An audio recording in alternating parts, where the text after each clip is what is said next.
Well, our next speaker comes from very humble beginnings as part of a family of 8, which shared 3 bedrooms and 1 bathroom. In fact, his mother's favorite thing was a playpen, because she could sit inside it and the kids could not get anywhere near her. From these humble beginnings, this man has become the governor of Kentucky. Was voted in just last year.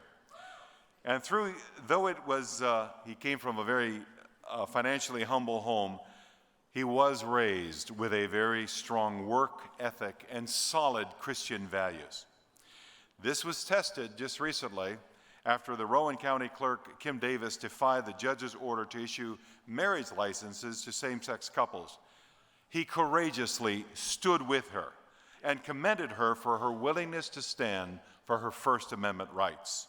And he continues to stand for our values in the culture war, and we're honored to have him come and share with you now. So ladies and gentlemen, would you please welcome from the Bluegrass state of Kentucky, Governor Matt Bevin. Thank you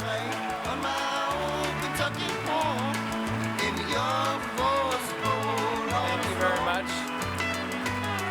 I see a fellow Kentuckian here. Thank you all very much. Thank you for being here, truly. I mean, there's any number of places you might have been on a beautiful sunny Saturday morning, but you've chosen to be here, so thank you. Some of you have come from a long way to be here. When I got up this morning, I reached over and I turned on the light, and it popped right on. Most of the people in the world don't have that luxury. I took a shower. It was clean water. Most of the people in the world don't have that luxury. It was potable, frankly, although I didn't need to drink the shower water because I had a bottle of water that I could drink. Most of the world doesn't have that luxury. I was in an air-conditioned room. Most of the world does not have that luxury. These things didn't happen by accident. So I ask you, why are you here? Why are you here? Maybe it's obvious. Maybe it's because of the panel we just heard, the speakers that we have heard, the values that you hold, the things that you share in common with others that are right next to you or that you have met over the last couple of days. But why are you here? It's interesting, I was trying to think what I would say. Somebody asked me, they said they were looking forward to what I was going to say, and I said to them, well, so am I. I don't tend to overthink things too much. But I thought yesterday, as I watched the audience, and I saw how many young people were here, that I want to speak for a minute to the younger people that are in this crowd. Because so much of what we're wrestling with, the fact that we are not at a crossroads, but at a fork in the road. We don't have multiple options. We're going one way or we're going the other way. Politically, spiritually, morally, economically, from a liberty standpoint. We're going one way or we're going the other way. The speed seems to be increasing. So much of the burden of this is going to fall on young people, frankly. So I want to speak to young people for a moment. I want to share a quick story with you from when I was in college. I was a teenager. I might have been 19, 20 years old. I was in a sociology class at a secular school, a great school, but a secular school. We were studying the Yanomam Indians. And the Yanomam Indians were this indigenous tribe in the Amazon River jungle. And we were studying about their origins and their belief of their origins, and they believed that they were descended from a flying elephant named Paraboriwa, whose blood had been struck by some warrior on the ground, and the arrow that struck him shed his blood, and the blood hit the earth, and from that blood sprang these people. That was what they believed. And somebody said something to the effect of, that seemed rather preposterous. How is it possible they could believe that? And the professor then began to make an analogy between that and Christianity. And I won't take you through the whole thing other than you could imagine it was what it was. And this was years ago. And it was the same then as it is now. It's even more so now. The disdain, the sarcasm. And indeed, you know, it had an effect of just everybody just kind of sat there and listened to it, myself included. And all of us sat there and listened to it. Finally, I'd had enough. And I wasn't a kid. I wasn't involved in FCA. I wasn't in InterVarsity Christian Athletes. I wasn't involved in, anything, or Christian Fellowship, I should say. I wasn't involved in any of those groups on campus. I wasn't a kid that people would have turned to. I was just a normal kid sitting in class trying to get a grade and move on through. But I finally raised my hand and I said something. I challenged what it was that he was saying. And I just said, listen, I don't appreciate the analogy. I don't think it's a good one. And what do you suppose his first reaction was? It was to mock, to ridicule, It's the same thing the liberals always do. They try to silence us.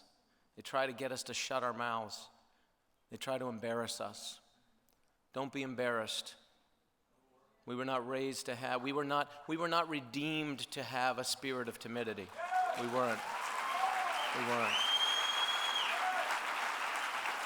And so I said to this fellow, I said, something, and it started to go back and forth to the extent that eventually it actually began to turn. And at first, kids were snickering a bit at me, but now they were kind of snickering at him, and he didn't like it. And it was more simply because after the first initial snark, there really wasn't much depth to his argument. And if you're even a remote apologist for the things that you believe, as a conservative, as a Christian, as a fill-in-the-blank, you will be amazed at how able you are to make your case. And I would encourage you, be informed. Information, knowledge is power. Knowledge is power. It's interesting, you think about that spirit of timidity. You think about that verse in Timothy. When Paul's writing to Timothy, he said, don't have a spirit of timidity, but of what? Of power, of love, of discipline. Think about that. We'll come back to that in a minute. But in this instance, and the reason I share this with you, and the message I hope to leave with some of you young people here, some of you are faced with these very same things. Some of us older people as well are faced with these very same issues day in and day out, where we can be silent. One of these gentlemen that was just up on the panel, you see something and you say nothing. Don't be those people. The thing that struck me, though, is this. I wouldn't even remember this if it were not for what happened. This guy ended up apologizing, saying, listen, I didn't mean to offend anybody, and we moved on. After that class, immediately afterwards, and for up to 2 or 3 weeks on campus, I'll bet 85% of the kids in that class came up to me and thanked me for saying something. And I'll tell you, it was interesting because, again, this is a secular school. This wasn't kids who necessarily even believed what I believed. But they appreciated the fact that somebody spoke up. And somebody said, I wanted to say something, but I was afraid he would make fun of me. And when he started to make fun of you, I was glad I hadn't said something. And they meant it. And I say this to you to encourage you, be bold. There's enough Neville Chamberlains in the world. Be a Winston Churchill, for crying out loud. There's enough sheep. There are quite enough sheep already. Be a shepherd. Be somebody who's bold and who leads. I remember thinking distinctly at that time as a young man, somewhere really between a childhood and adulthood, although in my mind I was already a grown man, I really wasn't. The reality is I remember thinking I will never be silent when speaking up needs to be done. And I would challenge you in each of your respective walks in life, do not be silent sheep being led to the slaughter, because you will be led. Don't allow it to happen. Be bold. Speak up. We say, how do these things happen? What it takes for evil to prevail is for good men to do nothing. We've heard it. We know it, but it's true, and we're, in fact, doing nothing. You look at when it's happened historically. You look at Martin Niemöller, was a Protestant minister imprisoned by the Nazis. And he very famously, after he was released, he lived. He was one of those fortunate ones who lived. And people asked him, how is it that you, as a German, as a Protestant, as a white German, how is it you were imprisoned by the Nazis? And he said, well, first they came for the socialists. I wasn't a socialist, so I didn't say anything. And then they came for the trade unionists. I wasn't a trade unionist, so I remained silent. And then they came for the Jews. I wasn't a Jew, so I didn't speak up. And then they came for me. There was nobody to speak. This is not an accident, what is happening. This great privilege that we have, which is the greatness of America, the freedom and the liberty of America. This was purchased at an extraordinary price. 1.5 million Americans have given their lives in uniform. I was talking to the Green family. There's a father and son, both named Tom. Their grandfather, David, was on the beaches of Omaha. You think about those guys. Great sacrifice. I'm a former active duty Army officer. I served with guys who are dead, who've given their lives. This is not a game. You wonder, how does this happen? You look at the opportunities for us to be silent. You look at the degradation of things that are happening in our society. You look at the atrocity of abortion, so many have remained silent. It's a slippery slope. First we're killing children. Then it's don't ask, don't tell. Now it's this gender-bending kind of don't ask, don't be a bigot. Don't be unreasonable. Don't be unenlightened, heaven forbid. Just keep your mouth shut. I encourage you young people, step up and be bold. Don't keep your mouth shut.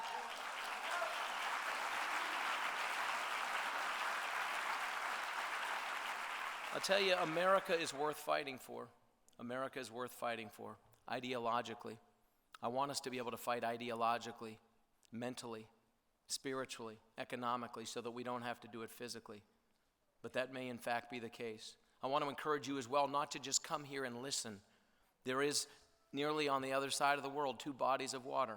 They're 65 miles apart. They're almost identical in size, and yet they have an amazing number of things in common, and yet they're very different. Both are fed by the very same source. One has life in abundance around its edges, fish and people fishing, people playing, homes built, provides industry and life.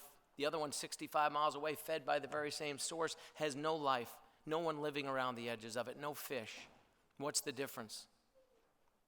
One you know of as the Sea of Galilee. The other one is the Dead Sea. What's the difference? The Sea of Galilee takes in and it also sends out. It gives back. The Dead Sea only receives. Don't sit in these conferences and listen to these speakers and read these books and keep it to yourselves. Don't do it. Give it back. I beg of you, give it back. Be people who are bold.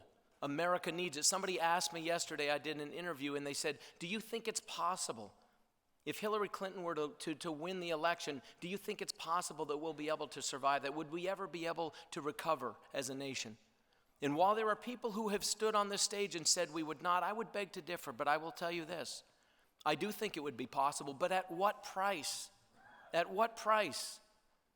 The roots of the tree of liberty are watered by what?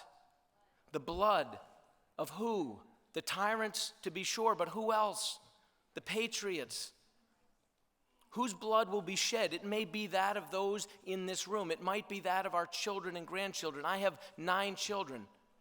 It breaks my heart to think that it might be their blood that is needed to redeem something, to reclaim something that we, through our apathy and our indifference, have given away. Don't let it happen. Of and by and for the people means of and by and for the people. This is our right. It is our privilege. This is not something that came by accident, nor will it be preserved by indifference. It takes the people being engaged. When our founding fathers pledged their lives and their fortunes and their sacred honors, this wasn't a bumper sticker. They weren't trying to get elected to something. Every one of them gave some or all of those things. A tremendous sacrifice. Let us not let this candle go out on our watch, because it could be reclaimed, it could be redeemed, it could be received again, but at what price? And who among us would want to bear or have our children and our children's children bear that price? I asked you at the beginning, why are you here? I'm guessing in some measure because you're worried. You are concerned for the direction of this nation. Perhaps you want a better America. I'm guessing you do. How badly do you want it? How badly do you want it? Do you want it as badly as the people who came over here on rickety boats, risking their lives for the very freedoms that we so apathetically disregard and take for granted? Do you want it that badly? Do you want it as badly as the men who, if they were lucky enough in the winter of 1776 to even own shoes, ate their shoes to keep from starving to death? Do you want it that badly? Do you want it as badly as David Green and these other young men who stepped off transport carriers on Omaha Beach, knowing that they wouldn't be likely to get more than 10 yards up that beach, seeing their buddies? David was walking down a street after he was fortunate enough to get there, and he was standing with 2 friends, one on each side, but all of them were shot. They fell and died. He lived. Do we want it that badly? I'll tell you, if we don't want it that badly, we don't deserve it. Simple as that. Who are we to think that somehow our generation is going to be the first generation to benefit from all the sacrifices that others have made without giving some modern day equivalent of our own lives, fortunes, and sacred honors? Step up, be bold. This is not a time to have a spirit of timidity, but of power and of love and of what discipline? Discipline requires an intentional amount of proactivity on our part to take in, but to give back, to make calls like you've never made calls, to knock doors like you've never knocked doors, to alert people, to sound the alarm, to be the watchman on the wall, because it doesn't do us any good if we see, and we do because we sit on the wall, what is happening in America and we keep our mouths shut. Sound the alarm, sound the trumpet, wake up, wake others up.